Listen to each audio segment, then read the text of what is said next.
Assalamu alaikum. This is your teacher Miss Saima Khurram.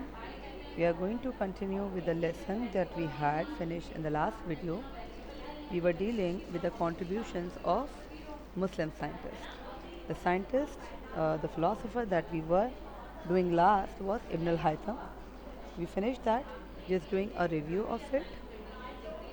He basically described transparent bodies and also discriminated between the transparent and translucent bodies. Okay, translucent bodies are those which allow little light, whereas transparent are those which allow complete light to pass through them, and opaque are those that doesn't allow any light to pass through them. Okay, so he also studied on the formation of images through spherical mirrors. Okay, and his book Al Manazir is very famous for it. Not only did he explain regarding the formation of image, but also the more very important chapter in this book is about the human eye and its various parts and how the human eye is able to capture images. That is also explained in it. And from by modern research, it is found that whatever Ibn al-Haytham has stated in his book Al-Manazir was very correct. Okay, let's move on to the next scientist that we are having. It is Bu Ali Sina. Okay, so Bu Ali Sina has made his name basically in the field of medicine.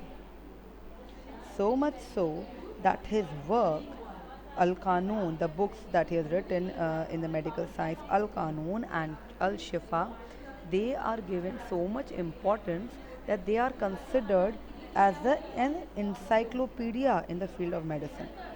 You can understand the importance of these books that they have. Okay, now there are five different volumes on Al Qanun,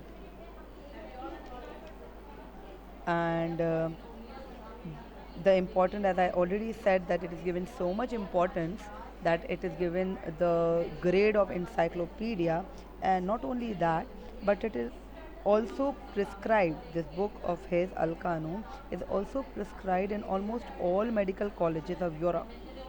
Okay, now obviously, with the passage of time, the methods of the medical procedures have changed, obviously, but the basis is still the same. The basis that is being told in those books is still considered sound, very important.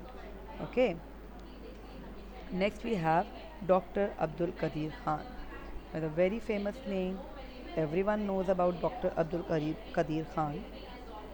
He was born in Bhopal in India, and he obviously continued his degree from Holland, from abroad.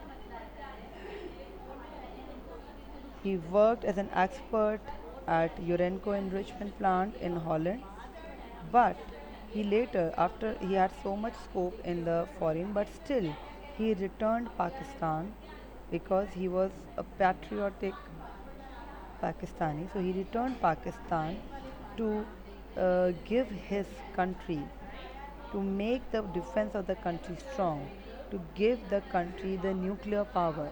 It is because of Dr. Abdul Qadir Khan that Pakistan is the first Muslim country to have nuclear power. Okay, then we have Dr. Abdul Salam. Dr. Abdul Salam, he had his college education in a government college Lahore. He was born in Punjab. He was a bright student from the very beginning, and since his result was extraordinary, he was awarded scholarship for the advanced studies in UK.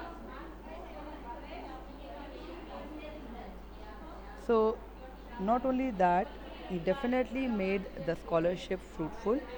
He was awarded Nobel Prize in Physics for his work on grand unification theory.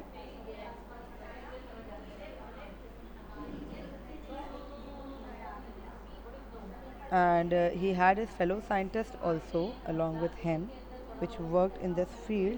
But that is a big pride for Pakistan, that the scientist from Pakistan is being awarded Nobel Prize. Also, he gave a lot of contributions in the field of physics. I would like you to now read and learn the contribution of Muslim scientists. All the Muslim scientists, at least four contributions must be written, 4 to 5 contributions. Also, the marked work that inshallah I'll be sending in the WhatsApp group. So that will also be given to you. So you have to do that marked work in your exercise copies. Assalamu alaikum.